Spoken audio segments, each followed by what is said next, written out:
안녕하십니까. 모코리 한방병원 박한솔 원장입니다.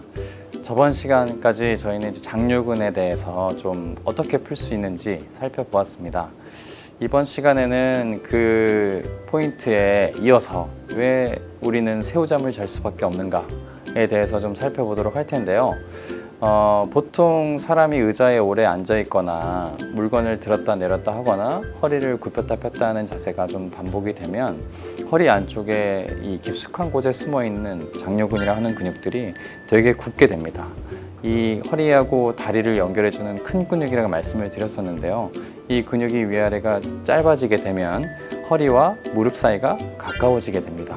그렇게 되면 허리가 구부정해지고 점점 엉덩이가 뒤로 빠지게 되는 자세가 생기죠.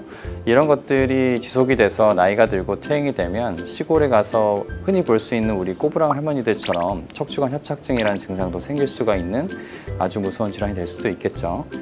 자, 보시면 이 누워있는 자세가 보통 이렇게 돼 있는 분들 되게 많으십니다.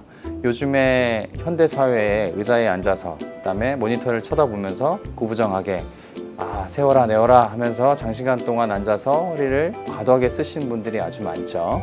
그렇게 됐을 경우에 허리 안쪽에 깊숙한 곳에 있는 장요근이라는 근육이 긴장이 되고 단축이 되는 경우가 많습니다. 이게 원래 내 상태이구나라는 기억을 근육 자체가 하게 되면서 몸을 자연스럽게 이렇게 구부리는 게 편해지게 됩니다. 꼬부랑 할머니들의 설명을 제가 드렸습니다만 오랜 길을 걸었을 때 허리가 아프시다면서 바닥에 쪼그려 앉아서 편하게 쉬고 계시는 할머님들을 흔히 볼 수 있으실 텐데 척추관 협착증이라는 것도 마찬가지로 장요근이 단축이 되기 때문에 이 단축이 된 자세가 편하기 때문에 그런 자세에 쉼을 얻을 수 있는 겁니다.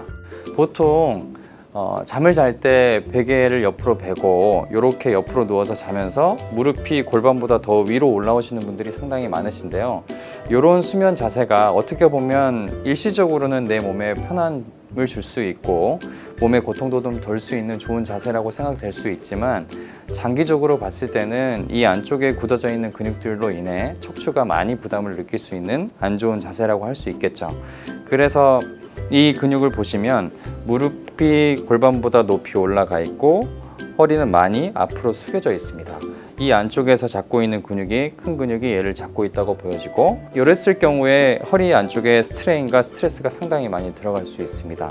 그렇게 된 경우에는 밤새도록 내 허리의 피로도를 잘 풀어내지 못하는 경우가 많죠. 그러면 아침에 일어났을 때 허리가 좀 뻐근하고 이렇게 눅눅하고 무겁지? 라는 생각이 들고 몇 시간이 지나도 풀리지 않은 흔히 얘기하는 조조광직감이 나타납니다. 그랬을 경우에는 급하게 생각을 하시고 내 허리가 지금은 좀 문제가 있구나. 당장 일상생활 하는 데는 불편감이 없을 수 있어도 내 허리에서 적신호를 보내는 거라는 생각을 하시고 근처에 있는 병원을 가셔서 내 허리에 어떤 문제가 있는지 한번 제대로 살펴보시는 게 허리 치료에 상당히 많이 도움이 될 수 있다라는 걸 알려드리고 싶습니다. 허리를 펴고 반듯하게 누워보고 싶으시다면 언제든 저희 병원에 한번 방문해 주시면 자세하게 알려드리도록 하겠습니다. 그리고 이 안쪽에 굽어진 근육뿐만 아니라 등까지 굽어질 수 있는 근육도 있습니다. 이런 근육 푸는 거는 제가 다음 시간에 알려드리도록 하겠습니다. 감사합니다.